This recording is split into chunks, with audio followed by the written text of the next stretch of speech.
Rockefeller. அமெரிக்க கோடீஸ்வரர்களில் ஒருத்தர் தான் Rockefeller.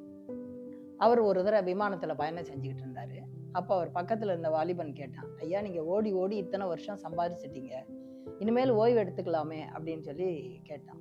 உடனே அதுக்கு அவர் சொன்னார், இப்போ விமானம் இவ்வளோ உயரத்துக்கு வந்துருச்சு, அதனுடைய இன்ஜின் எல்லாம் நிறுத்திடுவோமா அப்படின்னு கேட்டார். ஐயோ நிறுத்தினா விமானம் கீழே விழுந்து நொறுங்கிடுமே அப்படின்னு சொன்னான். அதே மாதிரி தான் நம்ம உழைக்காமல் விட்டோம்னா மன ஆரோக்கியம் உடல் ஆரோக்கியம் கெட்டு போயிடும்.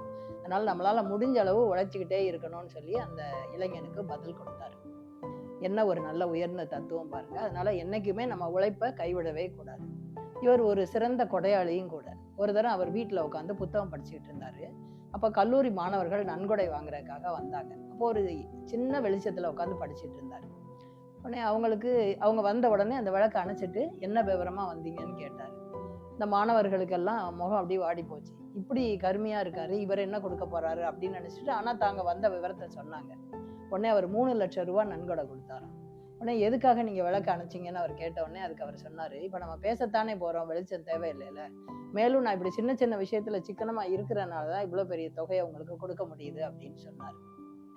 பெரியவர்கள் கூட இருந்தோம்னா அவங்க செய்யற ஒவ்வொரு செய்கையிலையும் நமக்கு ஒரு படிப்பினையும் பாடமும் தான் இருக்கும்.